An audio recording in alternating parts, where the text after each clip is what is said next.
El Campeonato de Aragón de Autocross se traslada este fin de semana a Esplús, Huesca, con medio centenar de inscritos, mejor dicho, con 51. El circuito Eduardo Lalana de esta localidad ostense acogerá este fin de semana el 13º Autocross de Esplús, tercera prueba de la temporada para el Campeonato Aragonés, y que también puntúa para los campeonatos de Cataluña y de Navarra. La prueba será previa a la del Campeonato de España, que se celebrará en este mismo escenario dentro de unos días. Reunirá a los mejores pilotos de los 3 certámenes acogidos en la cita ostense, marcando el mejor registro de participación desde que se tienen datos en las pruebas regionales. Entre los pilotos que han confirmado su inscripción hay representantes de un total de 6 comunidades autónomas, destacando los 26 inscritos de Cataluña, 23 de Aragón, y se completan con la presencia de participantes de Navarra, 4, de Euskadi, 2, de Castilla, León y de Galicia, 1 de cada una. Por categorías, esta vez la más nutrida es la de Carcross, con 30 inscritos, de los cuales 7 son de nuestra tierra.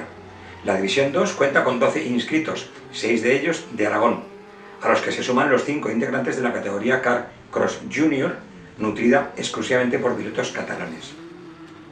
Y los 4 inscritos de la División 1, todos ellos de Aragón, destacar la presencia de la mayoría de los mejores clasificados en la provisional del certamen.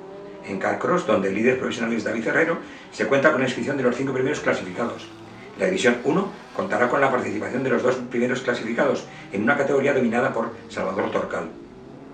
En la 2, Javier Navarro, primero por el momento, no tendrá en pista a su principal perseguidor, Ricardo Pellicer, aunque sí los rivales que se encuentran entre la tercera y la quinta plaza. La prueba arrancará el sábado con tandas libres y verificaciones optativas, administrativas y técnicas, llevándose a cabo estas entre las 4 y las 8 de la tarde. Si bien habrá que esperar hasta el domingo para que se pueda desarrollar toda la actividad oficialmente. En la jornada del domingo la actividad se abrirá con verificaciones de 8 a 9 y media, arrancando en pista a eso de las 10 con la disputa de la primera de las tandas de entrenos. A continuación están programadas las 2 series de clasificatorias, cuyo inicio está previsto a las 11:20 y a las 1:20. Para cerrar la jornada se llevarán a cabo las finales, comenzando por la B de Carcross, tras la que se dará paso a las distintas finales A, cuyo arranque está programado para las 2:10. Eso ha sido todo. Un abrazo.